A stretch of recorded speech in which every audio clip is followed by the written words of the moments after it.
Congo.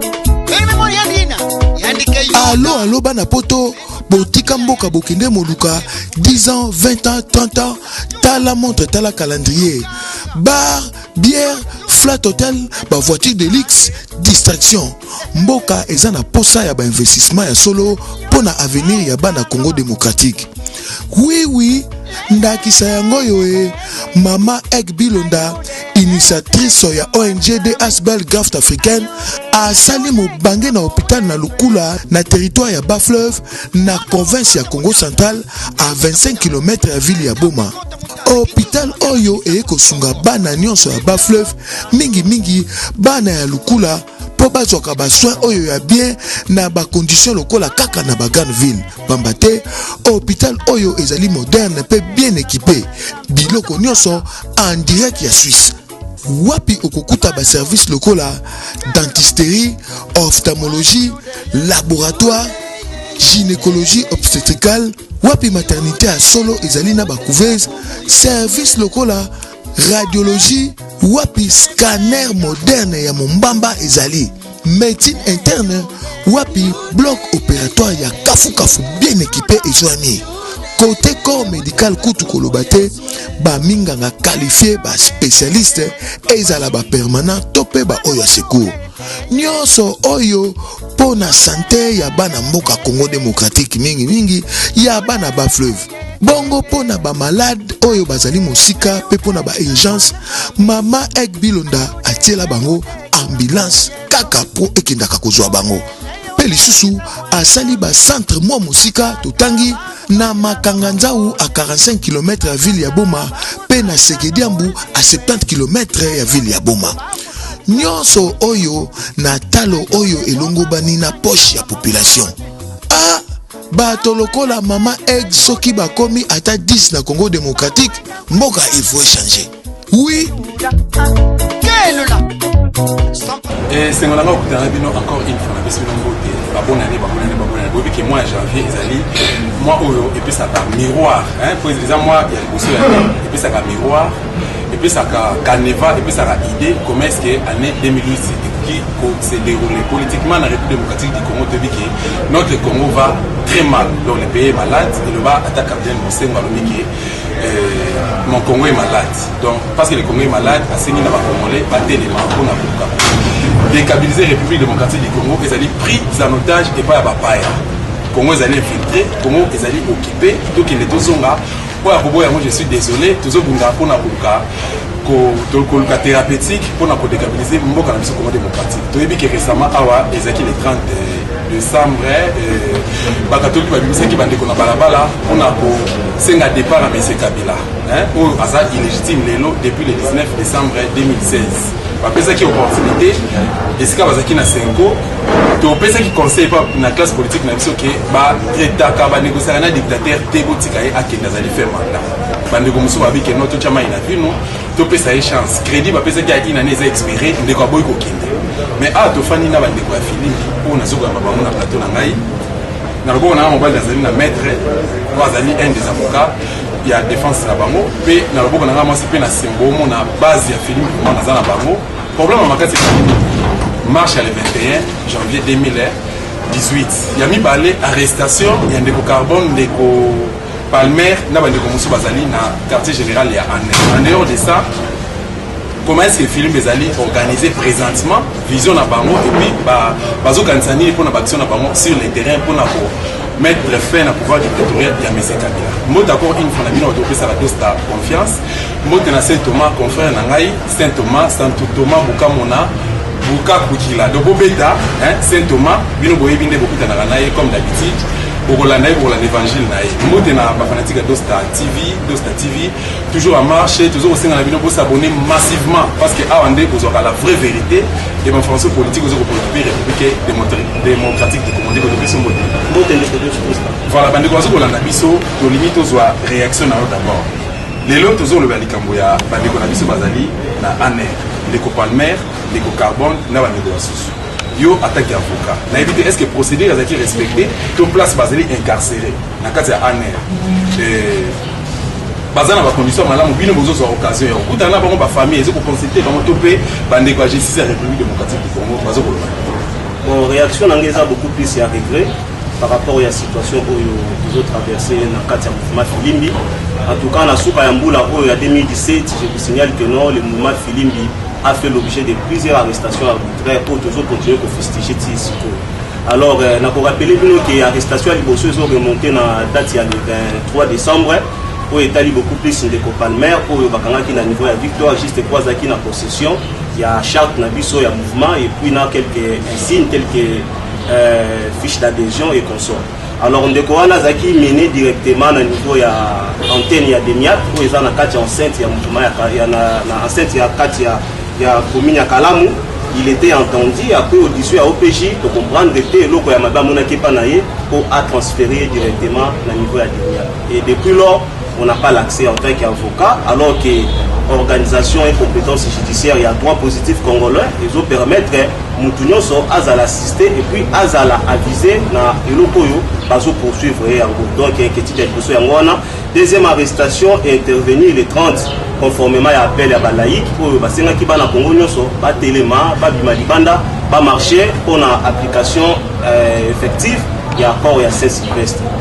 Nangam na biso ya Filimbi bandeko basorganisaki bamekaki sensibiliser les Congolais et ce n'est que pendant l'action de sensibilisation où ils ont beaucoup plus constitué na porte à porte les bazaki surpris na bandeko ya bureau de tobenga kabango bazalaki appréhendé et puis ensuite conduit na niveau ya Ipekin na kuna bakosala 48 heures qui ont accès à Kosolona bango pour ravitailler bango ce n'est que la nuit il y a le 1er janvier les bandeko na biso bazaki bango nyonso conduit na niveau ya ANR kino lelo bazo fongola biso bikukete pour assister bango comme constitution ils ont prévoir l'article 19 c'est quoi état na bango état de santé na bango d'abord moral na bango et puis est-ce que bazana ba condition malamu est-ce que bazo l'état de santé na bango est comme inquiétant vu que jusqu'à présent toujours se rassurer même pas na survie na bango toujours ébatté bazana bon moi to bazana bon moi vu que depuis bazakuna ata membre ya famille mon côté atikali kozwa droit ya visite oyo constitution ya biso ezobete la CT tout mon côté atikali kozwa droit ya visite nga en tant qu'avocat na beti bikuke ndenge nyonso pona meka kokuta na bakilia na ngai na assister bango par rapport ya attribution oyo mibeko ya mboka ils ont reconnaître en tant qu'avocat mais isimbi kaka te nde epesaki nga ndingisa ya saisir procureur général pour dénoncer l'arrestation irrégulière oyo et puis arbitraire où ils ont réalisé dans service et renseignement na biso où ils ont se considéré comme du colo ya mibeko alors que na niveau ya constitution puis na niveau ya organisation et compétences judiciaires ya mboka na biso service et renseignement au tobengaka ANR ils ont un statut à la police.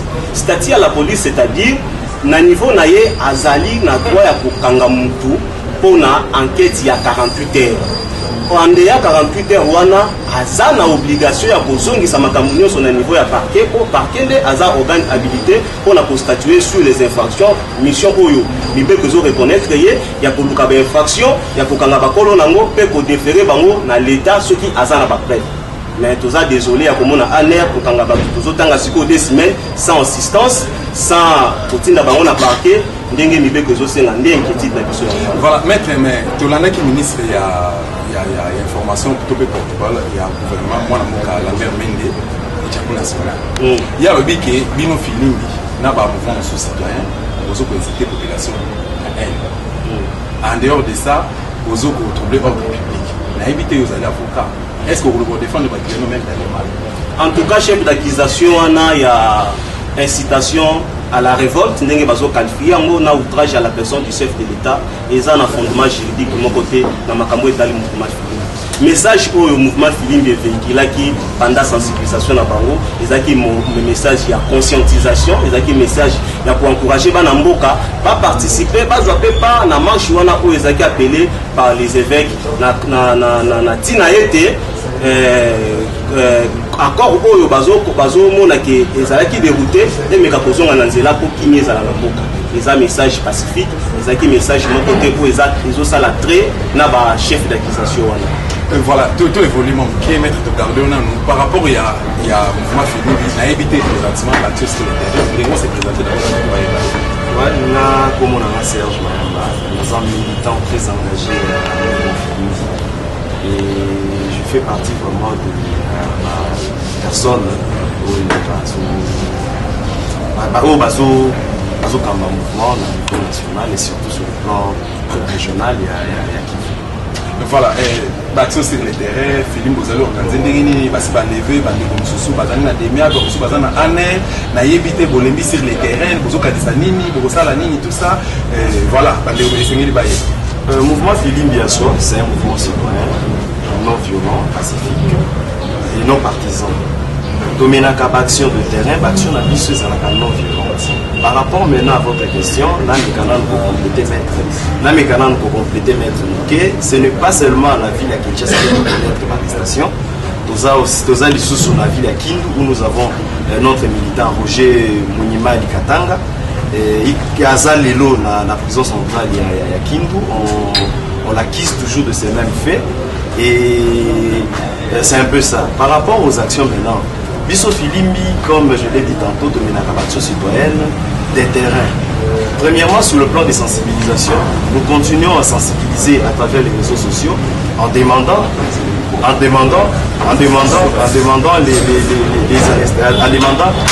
libération de nos amis. Sur le plan plaidoyer, nous allons continuer à insister à travers les organisations internationales, nationales et ambassades et autres organes de presse Netibino pour véhiculer toujours le message que nos amis doivent être libérés parce que ils ne font que leur mission qui est de sensibiliser la population de participer à une action citoyenne. Troisième lieu, nous continuerons à mener des actions de terrain de grande envergure. Doménac Action vendredi le 12 janvier, la messe initiée par l'Église catholique pour la martyre du 31 janvier 2017. De distribuer qui va fleur, de distribuer qui va photo pour que tout la libération, il y a pas mal dans la piste où il va salir l'autorité, user juste la droit citoyen, la bango, qui est de sensibiliser la population à prendre conscience pour le changement. Et notre vision comme Filimbi, la vision de Filimbi est ça, le changement des antivaleurs en valeur. La mission de Filimbi, c'est informer la population, former la population sur leurs droits et leurs devoirs. La mission de Filimbi, c'est restaurer la République démocratique à un pays de droit. La mission de Filimbi, c'est protester contre les antivaleurs. Donc, biso Filimbi, toza ennemi à pouvoir, toza ennemi à M. Kabila, mais biso pour nous citoyens, de ébisser Oyo Assi Asali et Koki, mandat na esilaki depuis le 19 décembre 2016. Atika, voir le peuple, Tocha Moutou, Oyo Biso Tolingi pour mandat, Topesa qui il y a deux mandats et s'il il n'a qu'à partir et laisser le Congo tranquille. Sans lui, avant lui et après lui, Congo est au Tikaraka, pour voilà, un négoto, n'a accompagné la même ordre, mais Toyoka qui va dire mais après le 31 décembre 2017, il y aura un gouvernement. Donc, non, régime sans Kabila. Ouais, une transition sans Kabila. Une transition sans Kabila, régime spécial pour les qui proposent dans le rassemblement. Mais invité par rapport à Yango, Bino Filimbi, position de les années, et puis il y a mis balai, Joseph Kabila a toujours le pouvoir. Et puis Joseph Kabila a le pouvoir, quand il y a un pouvoir, il a accompagné, il y a un Oyo, bafinga qui est lobby entre autres ba olenga koyi ba Bruno Chibala ba Jean Lisembusa ba José Makila et consort le ba congolais bazo kopé sa force pour soutenir Bino Filimbi par rapport à tout ça éviter l'élection des années. Par rapport à la vision Filimbi biso to lobaka nous prenons les changements tout ça là quand tout travaillaka toujours en partenariat avec Bateau Bisotobenga Rabalé actif passif mais la malchance que nous avons en République démocratique du Congo, nous avons cette opposition là qui n'est pas acquise au changement. Nous avons une opposition qui est acquise au vendre. Et c'est ces genres d'opposition qui sont dans le gouvernement. Les lobbies va changer le langage, ce sont des versalites qui n'ont pas de position claire. Nous avons une société civile qui n'est pas acquise au changement, une société civile qui est acquise au pouvoir. Donc pour nous, Filimbi, Batunion sur Oyo, basé dans le gouvernement, certes, ils sont congolais, basé dans le droit, mais dans la philosophie Filimbi, ce sont des acteurs politiques qui ne sont pas acquis au changement. Mais par rapport aussi à votre question, il y a pour une transition sans Kabila. nous étions à Paris, le mouvement Philippe avec d'autres partenaires de la société civile, autostatuant que nous devons avoir une transition sans Kabila. Pourquoi nous avons dit que nous devons avoir une transition Kabila? C'est parce que Kabila a des piliers qui les soutiennent jusqu'à maintenant. Le pilier tel que la CENI. CENI, Bisso na cadre mouvement Philippe, nous avons constitué CENI comme pilier à Kabila et Nanga ne fait que ce que Kabila lui demande de faire. Nous avons la justice, nous avons l'armée, nous avons tout ça. Mais Kabila n'a pas le soutien de la population parce que la population, mandat et ça qui est ici et scellé. C'est pourquoi nous devons mettre les systèmes Kabila de côté et avoir une transition sans lui à travers une personnalité des sociétés civiles pendant 6 mois. Après, nous avons une élection. Mais en termes, il y a élection avec Kabila, même si tu accordes 100 ans. Avec lui, nous n'aurons jamais des élections dans ce pays. Avec lui, nous aurons le système qui est composé de ces acteurs politiques. Oyo bamonaka ba intérêt na bango d'abord, leurs égos. Oyo bamonaka peuple neti bakamisala na bango, babosa na non. Si lelo baza ndenge baza eza peuple baza bakamisala na biso. Biso ne topesa bango pouvoir. Or, biso ba détenteur à pouvoir, to lobby qui est plus jamais, plus question de continuer dans bateau baza na mandat de biso. Et c'est ça, et c'est ce qui anime l'esprit Philippe, c'est ce qui est notre combat et notre lutte. Aujourd'hui, les lobby te ça comme ultimatum. Ok, mais eux aussi Simbi déjà parce que les lots, 80% de la population, selon les sondages qu'on a pu amener avec un échantillon où ils sont tous qui Batunion va comprendre qu'avec Kabila, il n'y aura jamais le développement dans notre pays. Avec Kabila, il n'y aura jamais les élections dans notre pays. Avec Kabila, pays n'a biso oyo les lots commis pays sous pauvres. Une grande partie de la population vit avec un PIB de 0,5 $ par jour. Aussi longtemps que nous avons des dirigeants extrêmement riches, avec ce système, il n'y aura jamais élection. Et les lots population essaient de comprendre que nous devons avoir une transition sans M. Kabila et son système. Les populations à travers la ville, Goma, Butembo, Vira, partout là-bas, tout Sengaka, ville morte, sans inciter la population à la violence, la population agit en toute liberté et conformément aux lois établies dans notre pays. Donc, pour nous, le changement, c'est un processus. Nous n'avons pas encore atteint notre idéal, mais nous sommes dans le bon voie. Merci beaucoup. Naransi Bandeko, je suis ma réponse par rapport à ma question. Je suis mais toujours au combat de la mission Nabiso, Nathan Odotikel Lango. Mais le 21 déjà, marche de Sousso Bassamobasé. La évité. Tu as une marche le 31, que mon acquis, Dorcas, la balabala, Dorcas, Babike, Banamour, Babeteki, Massa, c'était mais Dorcas, à Poyaki, au Koyane, Kataki, le lait. Dans le même ordre d'idée, le 31, le monde Bandeko Bakoufaki, qui mouta na mende balobi qu'il y avait que 6 ou 7 morts. Parce qu'il y a bango bana banzeke, to bana mpepe. Est-ce que bino bolingi 50 personnes, ba 50 non ba kufa ki wana. To revenir na mo sur le 21, mesures préventives ni boti na place pour na ko empêcher to ko protéger population. Oyo bino bozo ko sensibiliser ba bala pour que mabe e comme. Pour nous répondre à mokuna oyo, en tout cas nazo compatir na ba famille nyonso victime ya marche ya 31 bao nyonso bandeko na bango bakoya kito bazo kilikama na marche wana bayebake non toza de cœur na bango tozo partager ba wana ensemble na bango.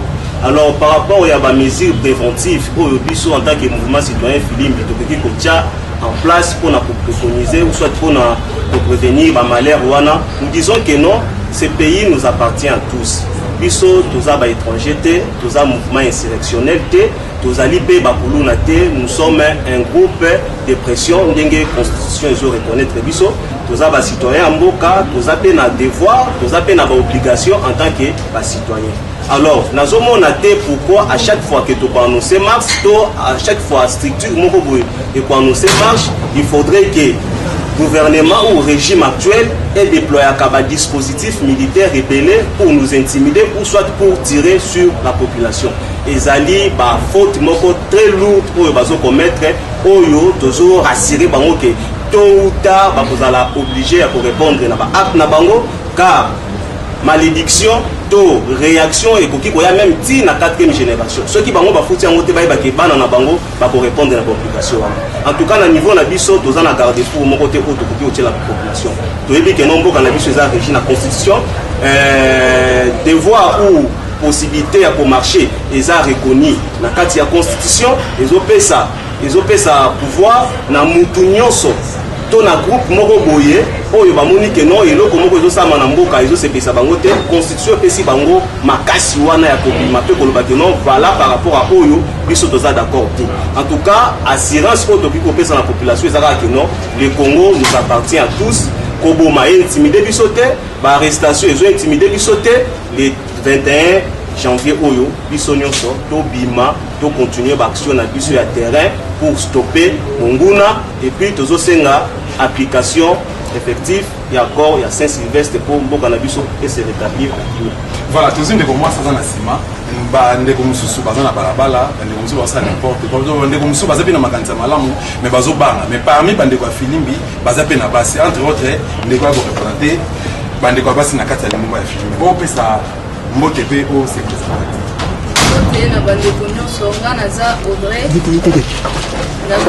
ya mouvement Filimbi engagé pona makambo nyonso ezosalema na kati ya mboka na biso yango nazo intervenir en tant que citoyenne.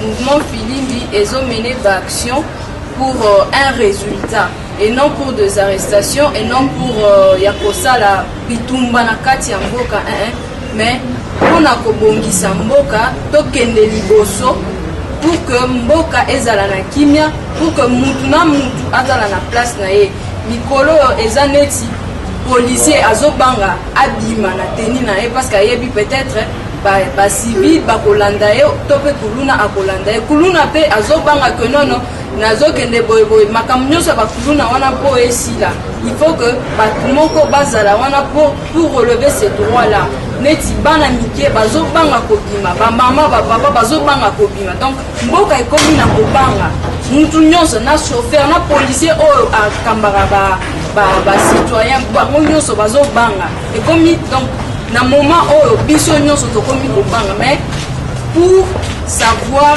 mpona koyebisa bato nyonso ke mboka eza ya biso toza bakongolais tozwa terme wana ya kikongo toza na biloko ebele na kati ya mboka na biso mais tozosalela yango te banani bao bazosalela yango nde bazomibenga ke baza bakongolais siko biso toza na kati wana na CAC tozosala nini mpona revendication wana mpona koyeba ke nono naza na droit ya kotanga nga naza policier mais bafutaka yo combien mais yo moko omoni ke nono mwana na yo azobima pour que mboka ekende liboso ozwi libanga obeti ye wana tozokende na place mosusu te baoyo bamediocre nyonso bafandi bazopema baza na posa kosala biloko nyonso balingi bazosala biso bana mboka toza wapi yango wana toza awa mpona koyebisa bana nyonso babima pour leur droit eno ya kobunda. Merci beaucoup maman ndeko nasima kobatani bon ngai nazosenga juste bamilitant na biso nyonso ya Filimbi malgré l'arrestation, malgré l'intimidation, biso tobanga te tozala encore beaucoup plus mobilisé pour tout ça la sensibilisation, biso to sensibiliser juste population pour la marche à les 21. Alors tous à la soudé, tous à awa to pour résister, Filimbi les a esprit tobanga te tous à la biso nyonso mobiliser pour tout sensibiliser encore population et puis nazo senga la population nyonso ke les a droit bino pour réclamer droit na bino ils a likamomo wa kobanga vous devez être prêt à répondre à la marche et à le 21. Merci beaucoup. Personne de micro. Bonjour, comme on a dit que on a dit que na bakanisi na pesa mingi eza na ngamba bato ya majorité. Na mitunaka na ba congolais, est-ce que la majorité moto aza capable de remplacer Kabila azalaka te? Ceux qui moto aza capable de remplacer Kabila ba soutenir biso na kokende ba marche nzela moko na biso pour que ceux qui moto a commis congolais a commis président ils en intérêt na yemo donc nasengi kaka na bato ya majorité bango mpe bazwa même conscience na biso bango na biso tozokenda babala kosala eloko mpenza na ntina na bango donc na basoda na badepute na bato nyonso batikali tozokende kaka na intere moko donc nasengi vraiment kaka na bato ya majorité bayeba mpe baza capable ya kozala bango. Merci pesa ndeko micro ndeko basani na ngambo na yo ngai kombo nanga Georges Chiswaka Wachise organisateur ya cellule ya l'unité number 1 nazobakisa nazobenga peuple congolais partout oyo peuple congolais azose retrouve na mabele ya Congo ayebaki le 21 biso nyonso toza na nzela il faut to marcher pacifiquement tobwakaka libanga epa motu te totumbaka eloko ya motu te tozotambola mpona intere ya mboka motu abangisa mosusu te motu abanga te oyo ayebika aza peuple congolais le 21 biso nyonso nalingi namona bino na nzela oyo ayebi aza étranger o ivoirien o rwandais o sénégalais vanda na yo na ndako mais peuple congolais biso nyonso libanda to marché mpona intérêt ya mboka na biso. Merci beaucoup Naganti Sepelisi Bino tout na mutu na suka pa ndeko comme ça to reçu ça na mettre ndeko le 21 déjà église catholique Mobi deuxième épisode dans le 21 deuxième épisode peuple congolais malibanda pour la suite il y a marche à 31 mais Théoki Roger Lumbala au Tikolobaki a mobilisé bandeko ya PPRD na majorité présidentielle même ba Rwandais parce qu'il y a ça M23 et puis na bandeko église protestante ensemble ba marcher pour na soutenir l'élection pour soutenir leader na bango Mese Kabila oyo azoko so mboka na biso konga en otage à toute population on a au Italie biso mouvement à travers notre papa Roger Lumbala biso petit respect parce qu'on est Aza papa vit son âge mais le mal est que il est inconscient. Il est inconscient, il ne sait pas ce qu'il fait. Oyo eza devoir na été étant donné qu'il est citoyen. Otolo bayo moko parce que dans son histoire, nous voyons qu'il est versalite. Dans son histoire, nous savons Azalaki n'a pas rébellion, donc il a les gènes de la rébellion dans lui. Mais nous, comme étant une nouvelle génération, la génération consciente, de remercier la sensibilisation au Yazo Salisa Biso, Yako Mema Bandeko na marche, parce que à l'obi, protestants, catholiques, Kakaye, donc on marche ensemble, tant mieux. Tosepeli na mobilisation au Yazo Salisa Biso, publicité Yazo Salisa Biso, vraiment merci. Et le Congo te sera reconnaissant, mais Tokopo Sanaka, Oyo Tikala Kosala, pour Namboka, tu as trahi le pays à plusieurs reprises. Et tout ce que vous faites là, Biso Toro Bakaka, Tokofuti Sakabinoté, parce que vous n'êtes pas nos adversaires et nous ne cherchons pas à vous humilier dans la lutte que nous menons. Mais Oyeba ke Banana Bino Bako Vivaka à l'aise Namboka Oyoté, parce que au bébé c'est du Banana Bino à venir. Et Banana Bino aussi, Tosengi na Banaya politiciens qui ne sont pas acquis au changement, de se joindre à nous, ensemble, to éduquer ma médiocre, de sorte que ba koma ba médiocre, ba longwana état ya médiocrité, ba koma na niveau ya valeur, ya excellence, to ramener le pays là où la vision, là où Filimbi veut que ce pays là arrive. Filimbi a une vision pour ce pays et c'est pourquoi Filimbi Tolobaki, ce pays nous appartient tous. Nous avons une vision pour ce pays et aussi longtemps que nous sommes en vie. Ata arrestation, ata koboma, tokotika kate, si changement okomaka effectif dans notre pays, c'est pourquoi nous appelons Mikishi, Filimbi eza Mikishi, Filimbi eza esprit, et à travers cet esprit Filimbi là, le Congo changera et le Congo va changer d'ici peu. Merci beaucoup de voter dans le pote complet la mission na mère. Maître Tokomi pratiquement na suka, bande oiseaux la mission à travers le monde, na yebité, question ni to posaki, on a posé qui oyo ozelaki, peut-être na posé en auto, ni nos aki na mabolo ba o lobité, to conclure l'émission ensemble. En tout cas, le mot de la fin, on a beaucoup plus focalisé dans l'appareil judiciaire. En tout cas, on a dit que le PGR, ou procureur général de la République Nabiso, c'est un papa conscient où il a rempli beaucoup plus de valeur. À cause de beaucoup plus attentionné dans la requête où on a côté là qui est par rapport à la dénonciation, il y a des détention irrégulière où ils ont continué pour évoluer dans le niveau de l'ANR. En tout cas, on a 5 peuple congolais, bâti la constat dans la lutte na bango, intimidation mon côté, ils ont objet à arrestation ou bien objet à ya kotika lit nazosenga bango nyonso batikala mobiliser pour la marche ya libération. Merci beaucoup Nancy, c'est plus nous na poto, c'est plus nous ba congolais, c'est la République démocratique du Congo, ils allaient représenter la plus nous merci pour la confiance, merci pour l'attention, surtout pour le soutien, hein. Attention à vous avez un égard, il y a deux stades, c'est le peuple d'abord. Journalistes engagés, journalistes et patriotes, et c'est là que nous avons la République démocratique du Congo. De gré ou de force, le Congo sera décabilisé. Merci Nabil Nyoso, merci Nabandeba Filimbi.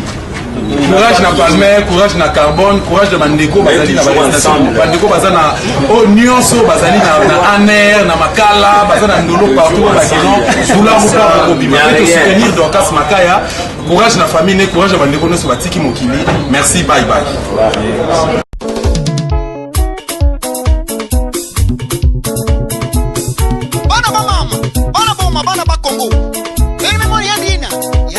Allo, allo, bana poto, botika mboka bokende moluka, 10 ans, 20 ans, 30 ans, tala montre, tala calendrier, bar, bière, flat hotel, ba voiture de luxe, distraction. Mboka ezana posa ya ba investissement ya solo, pona avenir ya bana Congo démocratique. Oui, oui, ndakisa yango yoe, Mama Ek Bilonda, initiatrice ya ONG de Asbel Graft africaine, a sali mobange na hôpital na Lukula, na territoire ya Bas-Fleuve, na province ya Congo central, à 25 km ya ville ya Boma. Hôpital Oyo eko sunga bana nyonso ya Bas-Fleuve, mingi bana ya Lukula, po bazwaka ba soin oyo ya bien na ba condition lokola kaka na ba grande ville. Bambate, hôpital Oyo ezali moderne pe bien équipé, biloko nyonso en direct ya Suisse. Wapi okokuta ba service lokola dentisterie, ophtalmologie, laboratoire, gynécologie obstétricale, wapi maternité à solo ezali na ba couveuse, service lokola radiologie, wapi scanner moderne ya mombamba ezali, médecine interne, wapi bloc opératoire ya kafu bien équipé et soigné. Côté corps médical kutu kolobate, ba minganga qualifié, ba spécialiste, ezala ba permanent, topé ba oyo secours. Nyonso oyo pona santé ya bana mboka Congo démocratique mingi ya bana Bas-Fleuve. Bongo pona ba malade oyo bazali mosika pe pona ba urgence, Mama Ek Bilonda atiela bango ambulance kaka po ekendaka kozwa bango. Pe lisusu asali ba centre mwa mosika totangi na Makanganzau à 45 km à ville ya Boma, pe na Segediambu à 70 km ya ville ya Boma. Nyonso oyo na talo oyo elongo bani na poche ya population. Ah, bato lokola Mama Ek soki bakomi ata 10 na Congo démocratique, mboka il faut changer. Oui.